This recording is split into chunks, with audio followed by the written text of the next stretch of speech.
A legal fight over public disclosure. KPBS sues the San Diego Sheriff's Department to find out how quickly it responds to outside complaints. The government shutdown is now in its second month. How one local charity is trying to help as workers miss another paycheck. In 30 years, there's estimates that over 300,000 homes and commercial businesses worth $136 billion are going to be in harm's way of future sea level rise. The surf has subsided at local beaches, but what we saw might be a preview of a changing coastline brought on by climate change. Hopefully we did everything right. We checked all the boxes. We think we did, but you never know. Everybody's human. It's a big application. We're sitting 8th. Medical marijuana comes to Vista. See how the city is starting the process for those who want to open a dispensary. KPBS Evening Edition starts right now.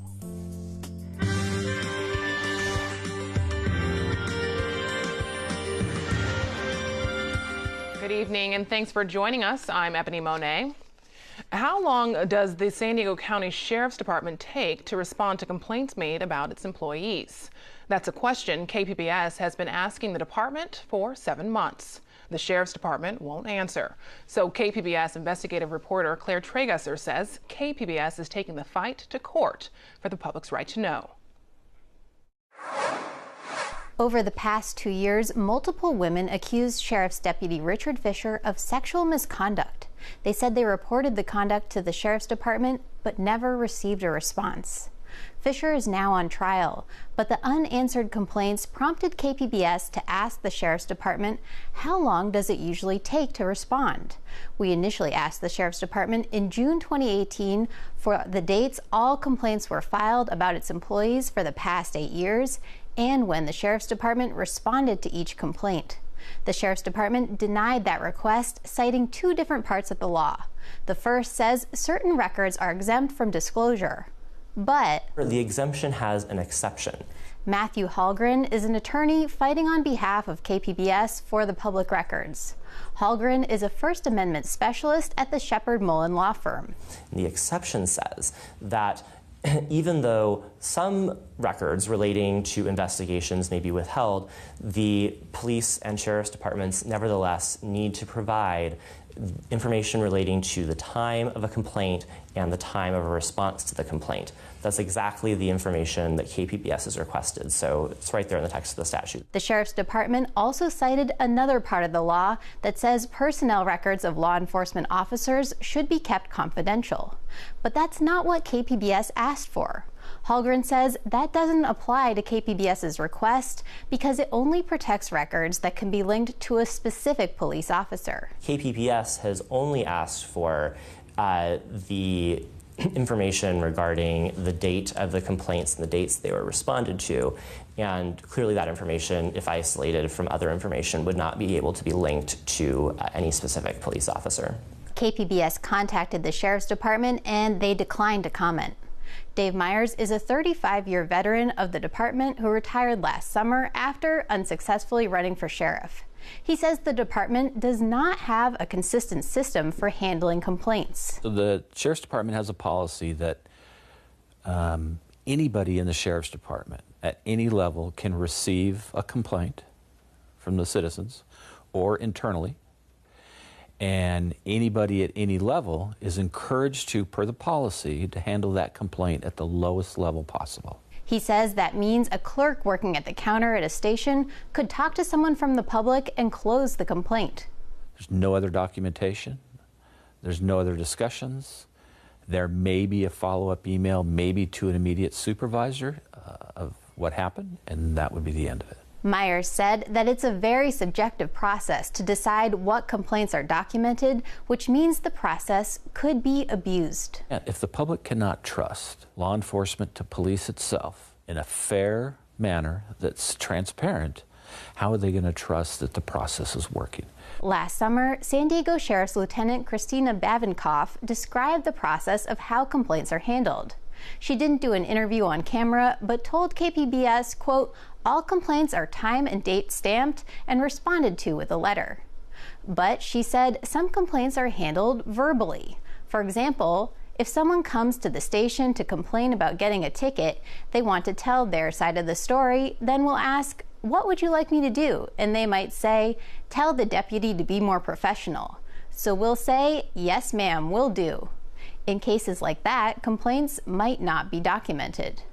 We still know very little about how the Sheriff's Department deals with minor complaints like that or sexual misconduct, even whether they're dealt with at all.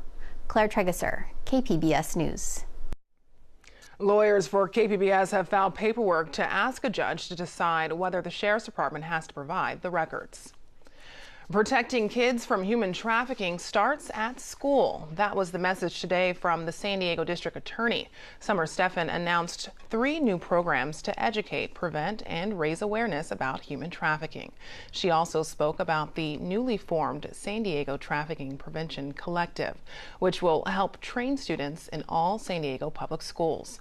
The programs will consist of in-school education, after-school intervention, and interactive multimedia training. Stephan says these programs are needed to protect children from traffickers who prey on minors.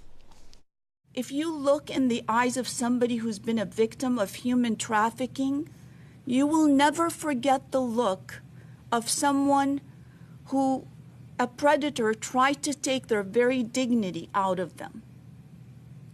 Why not start before that look sets in our children's eyes? The FBI ranks San Diego as one of the top 13 worst regions for human trafficking. LA teachers have tentatively reached a deal with the second largest school district in the country. A deal was announced this morning at LA City Hall after 21 hours of negotiations between the teachers union and the school district. Details of the agreement have not been announced, but both sides say it addresses the core issues raised by teachers. I'm delighted we've reached an agreement with UTLA that provides teachers with a well-deserved salary increase that will reduce class size and add more support to our students and educators in schools, including librarians, nurses, and counselors. Austin Buettner and I, we certainly have our differences, and we've expressed those, and I think we'll continue to express those. But what we've been able to do over the last chunk of days is work together with a bunch of partners and a bunch of help to forge an agreement that we're both committed to making sure is implemented to make sure that our students are served and our schools are improved. Teachers spent the day voting on the agreement. Once approved, they will likely go back to work tomorrow.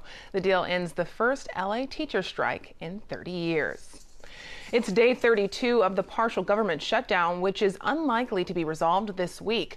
Today is a payroll deadline for the 800,000 federal workers who are affected. That means they will miss a second paycheck. The Senate will vote this week on a proposal made by President Trump over the weekend. Republicans have 53 votes. They'll need 60 for the bill to pass. President Trump is trying to move forward with a plan to deliver a State of the Union speech next week. But House Speaker Nancy Pelosi hasn't said if she'll allow it. Until she's serious about having a conversation and come to the table, she knows that the fact that she has a standing invitation here anytime she wants to come and anytime she wants to talk to the president. The American people deserve that, and this partisan bickering she's engaged in, holding the American people hostage, playing politics with people's lives, she's got to come here and negotiate, and we can get something done for the American people. Another San Diego nonprofit joins the growing support for federal workers. Jewish Family Services opened a food bank today. They say the food bank will open every Tuesday until the shutdown ends. I think we always understand that anyone who's coming to ask for assistance, even if it's for an understandable reason like the government shutdown, may be reticent to show up and ask for help. But really, we're just here as another source of helping out with groceries, because we know it's just as important to offset those costs so that you can pay rent or you can make your car payment, and there's no shame in asking for help. Jewish Family Service says they can also help connect federal workers with resources to help cover bills and living expenses. President Trump says he might declare a national emergency to redirect money from other projects to build a new border wall. KQED's Thuy Vu talked with California Congressman John Garamendi about what that could mean for our state. The president has said he's not going to back away from the $5.7 billion he wants for the border wall. The Democrats are saying we're not giving you that money. So what will be the tipping point then for this to get resolved? Because like you said, so many people, not only the furloughed workers, but many others are now impacted. Open up the government. Take up any one of those 9 bills that are sitting on the Senate floor. Senator McConnell, and the Republicans have an opportunity to put it on the president's desk. And we've been very clear, open up the government, and we'll talk about what we're going to do. We've offered, in fact, in the legislation that was before Congress, before the Christmas break, $1.6 billion for border security. Then the president, at the very last moment, demanded $5 billion, and then a day or two later, he wanted $5.7 billion without any specification of where it would be built, what its purpose would be, how it would solve any of the problems at the border. We know that we have to be smart with the taxpayer money. Open up this government. We'll talk about all those things. We know that there's some parts of that border fence that have been built 20, 30 years ago that need to be repaired. We can talk about that. But it is unconscionable that the president would simply hold not only the employees and the federal employees and all of the contractors hostage, but now the total American economy is being held hostage for his campaign pledge. So how do you think California will fare in all this? Because already the president has said he's threatening to divert money from the Army Corps of Engineers. Some of that money has been already approved for California. Yeah. What projects in California are at risk here? Well, this is something that you're going to do what, Mr. President? You're going to declare a national emergency. You're going to go to the Civil Works program of the Army Corps of Engineers, which we have put about $15 billion for disaster relief. And it turns out that $2.5 billion of those dollars are for California, specific flood protection in the South Bay of San Francisco Bay. We're talking about the Cupertino area. We're talking about the San Jose area, all of that. Flood protection. We know sea level is coming up. We know that Sacramento is the most flood-prone area in America, where you've got more than 2 million people at risk. And small cities like Marysville, 17,000 people.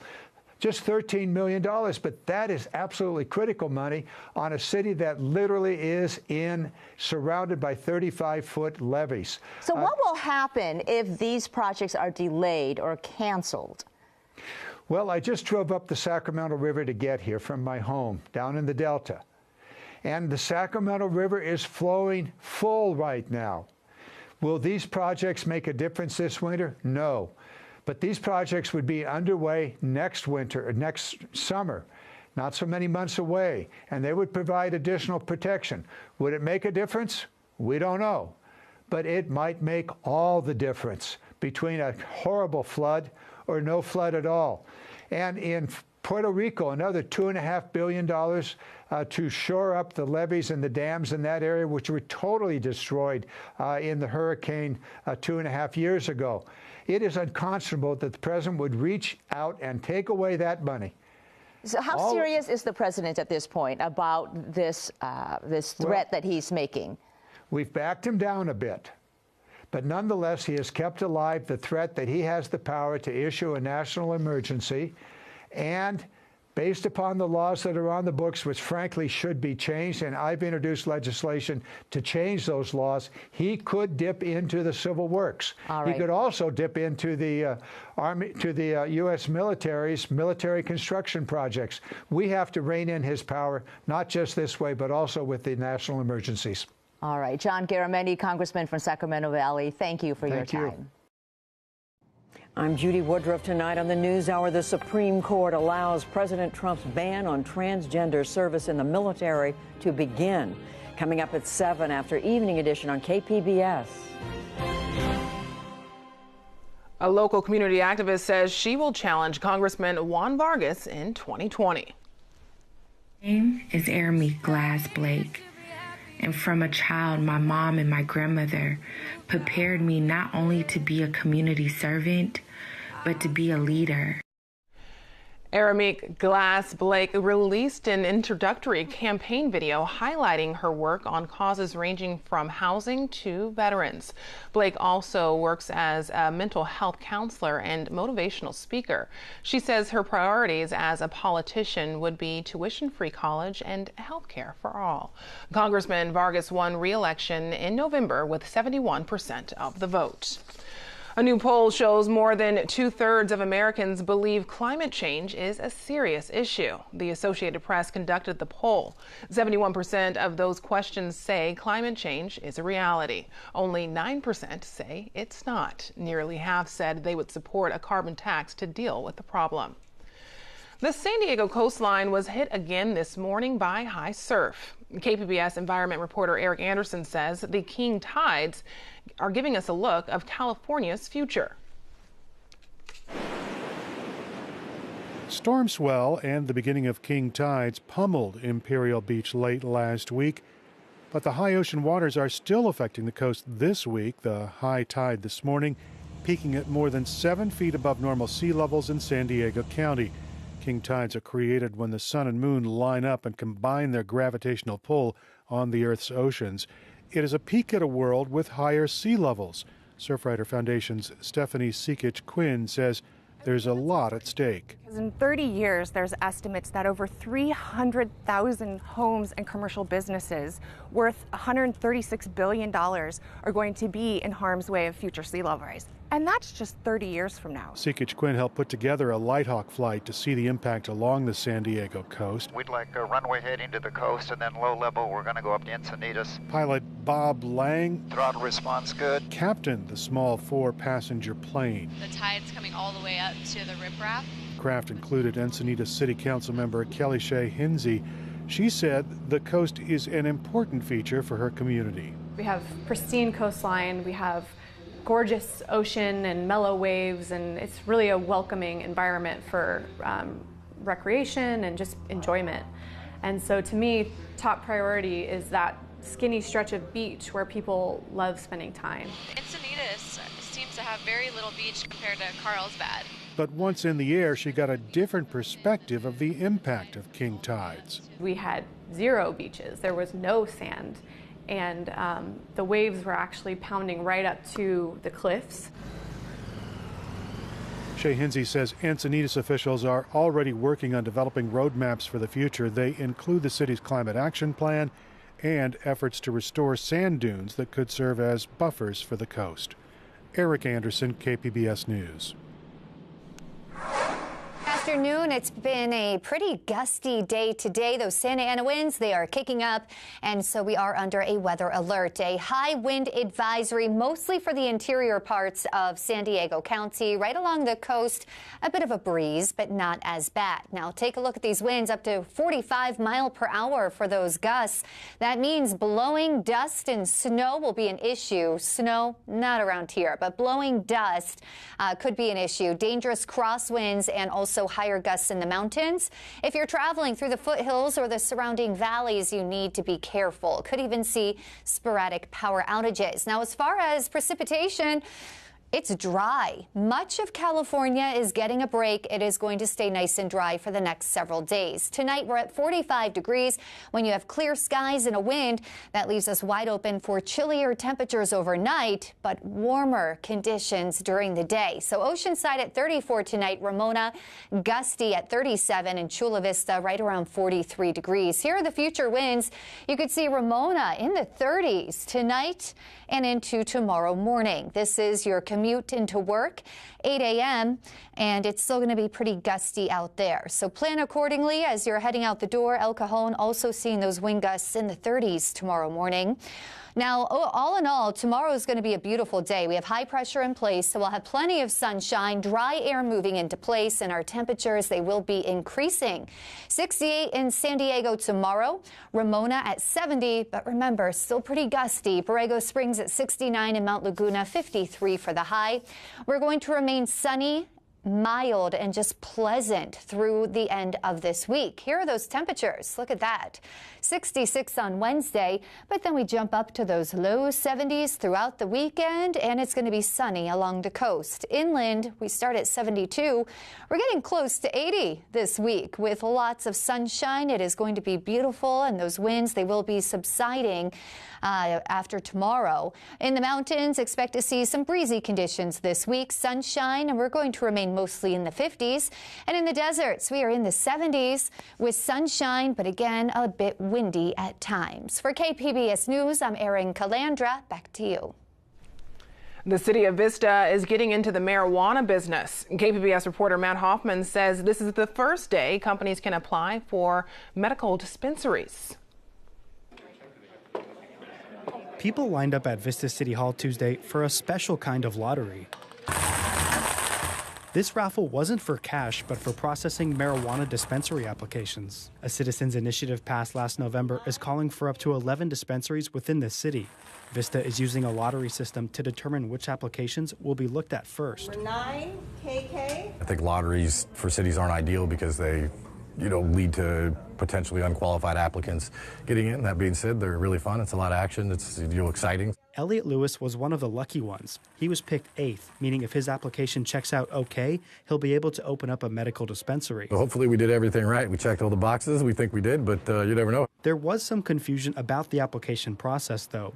For the last few days, people had been lining up outside City Hall, believing the city would rank applications on a first-come, first-served basis instead of holding a lottery. Number 11, CC. The way the initiative was written was to eliminate the chance of a lottery. So we were a little surprised when there was one. Rodney Allen was one of the people who thought first in line meant first applications processed. He ended up getting picked last in the lottery on Tuesday. Well, I'm not happy with it, of course. You can't blame them for their interpretation. They have a right to their own interpretation. They made their own interpretation, and that's where we're at. So I don't hold any ill will. I'm just going to do what I need to do. In total, the city accepted 29 applications during the lottery Tuesday, and the application process wasn't cheap. The submission is like $9,300, and then they took $100,000 like as a deposit or something, so it was not a small entry fee. The city will keep collecting dispensary applications until next week before starting to vet them. Matt Hoffman, KPBS News. Medical marijuana is legal in all but a handful of states, but CBS is blocking an ad that would promote it during the Super Bowl. A cannabis company backed by former Speaker of the House, John Boehner, is ready to spend millions of dollars to air the ad. It calls for nationwide legalization. Marijuana is still classified as an illegal substance at the federal level. Hollywood was up early to find out who made the cut for Oscar nominations. KPBS film critic Beth Accomando looks at the snubs and the surprises. First, the good news. Greek director Yorgos Lanthimos' savagely funny period film The Favorite and Alfonso Cuarón's sweepingly compassionate Mexican drama Roma topped the list of nominations for the 91st Academy Awards with 10 each. Cuarón's film even received both a Best Picture and Best Foreign Language Film nod. Spider-Man Into the Spider-Verse got a well-deserved Best Animated Film nomination, but got overlooked for a Best Adapted Screenplay one, even though it was better written than most live-action films. You gotta say I love you back. Dad, are you serious? I want to hear it. You want to hear me I say love it? you, Dad. You're dropping me off out of school? I love you, Dad. Look at this place. Dad, I love you. Dad, I love you. That's a copy. This year also marked some firsts, most notably the first Best Director nomination for Spike Lee for BlacKkKlansman after decades of stunning work. And Black Panther scored the first Best Picture nomination for a superhero film. Okay, now for some bad news. The Academy needs to be taken to task for failing to recognize Michael B. Jordan's nuanced villain in Black Panther and John David Washington's lead performance in BlacKkKlansman. Despite the Academy's effort to recruit a more diverse voting membership, Oscar is still pretty white and mostly male. It ignores black performers who are in not just critically acclaimed films, but also films that are box office hits. Oscar was also stingy in its attention to such black films as If Beale Street Could Talk, giving it only a trio of nominations, and then completely overlooking Boots Riley's audacious debut with Sorry to Bother You. Hey, young blood. What up? Let me give you a tip. Use your white boys. Another glaring oversight was Toni Collette's searing performance in Hereditary in the Best Actress category. The Academy also chose to ignore Won't You Be My Neighbor and Three Identical Strangers for documentary. But to end on a positive note, Vice, which put Dick Cheney and the Republican Party under seriously funny assault, walked away with 8 nominations. The vice presidency is also defined by the president. If we were to come to a different understanding. Go on. The 91st Academy Awards will be broadcast live on February 24th on ABC. Beth Accomando, KPBS News. Now here's a look at what we're working on for tomorrow in the KPBS newsroom. On Morning Edition, the impact of the government shutdown on law enforcement, how FBI agents continue to work without a paycheck, and the need for doctors in underserved communities, how young doctors are starting their careers where they're needed most. You can find tonight's stories at kpbs.org/evening edition. Thanks for joining us. Have a great night.